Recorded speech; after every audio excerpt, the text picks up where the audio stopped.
কথায় আছে, সৃষ্টিকর্তা চাইলেই রাজাকে ফকির আর ফকিরকে রাজা বানাতে পারেন। তারেক রহমানের ভাগ্যটা অনেকটা এরকম। 2 বছর আগেও আওয়ামী লীগের বিভিন্ন নেতা তারেক রহমানকে তুচ্ছ তাচ্ছিল্য করেছিল। 2023 সালে শেখ হাসিনা সংসদে দাঁড়িয়ে বলেছিলেন, আরে বেটা, তোর যদি সাহস থাকে বাংলাদেশে ফিরে আয়, আমরা তোকে একটু দেখি। এ দলটির নেতা কোথায়? এতিমের অর্থ আত্মসাৎ করে খালেদা জিয়া জেলে। আমি দয়া করে তাকে বাসায় থাকার অনুমতি দিয়েছি। এটা করেছি আমার ক্ষমতা বলে। এভাবেই সেদিন নিজের প্রতাপ জাহির করেন আওয়ামী লীগ নেত্রী শেখ হাসিনা। কিন্তু ভাগ্যের কি নির্মম পরিহাস!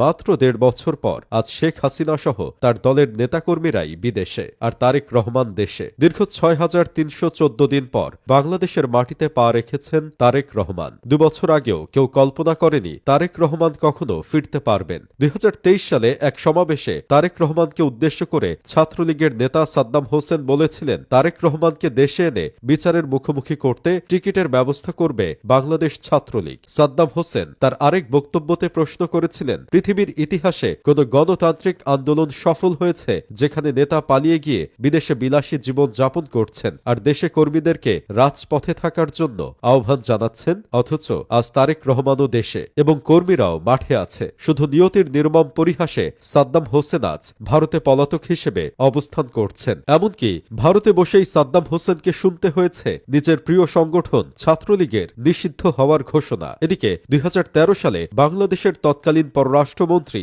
দীপু মনি তারেক রহমানকে পলাতক ও অরাজনৈতিক ব্যক্তি বলে খোঁটা দেন। দীপু মনি বলেছিলেন, তারেক রহমান রাজনীতি না করার মুচলেকা দিয়ে দেশ থেকে চলে গেছেন, তিনি আর রাজনৈতিক ব্যক্তি নন। আজ দুজনেই দেশে, একজন রাজকীয় প্রত্যাবর্তন করেছেন, আরেকজন জেলে বসে নিজের মুক্তি কামনা করছেন। 2014 সালে তৎকালীন আওয়ামী লীগের খাদ্যমন্ত্রী কামরুল ইসলাম তারেক রহমানের বক্তব্য প্রচারে বাধা দেন সাংবাদিকদের। তিনি বলেছিলেন, একজন পলাতক আসামি যা খুশি বলছে আর সাংবাদিকরা তা প্রকাশ করছে। পলাতক আসামির বক্তব্য প্রকাশ করা অনৈতিক। অথচ আজ ঠিক এর উল্টোটা দেখছেন তিনি, যাকে বলে মুদ্রার এপিঠ ওপিঠ দেখা। 2023 সালে আওয়ামী লীগের সাধারণ সম্পাদক ওবায়দুল কাদের তারেক রহমানকে পলাতক আসামি বলে উল্লেখ করেন। অথচ আজ ওবায়দুল কাদেরের নামের পাশেই রয়েছে পলাতক আসামির তকমা। ওবায়দুল কাদের আরও বলেছিলেন, তারেক রহমান লন্ডনে বসে দেশের রাজনীতি ধ্বংসের ষড়যন্ত্র করছেন। কিন্তু আজ অনেকে বলছে তারেক রহমানের হাত ধরে বাংলাদেশের রাজনীতির সুদিন আবার ফিরে আসুক। এই তো 1 বছর আগে 2024 সালে তৎকালীন বস্ত্র ও পাটমন্ত্রী